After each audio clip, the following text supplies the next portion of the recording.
जिस दी खातिर रब अकबर ने कुल कायनात बनाई है, रब दे मेहमान दी आमद है। चन दी बारां नाल बहारां रहमत रिम झिम लाई है, रब दे मेहमान दी आमद है, रब दे मेहमान दिया मद है।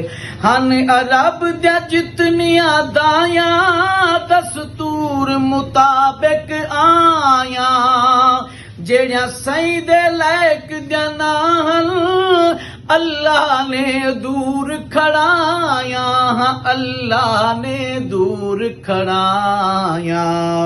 जिवें है पैगंबर आखरी उमें आखरी दाई है, रब दे मेहमान दिया मद है।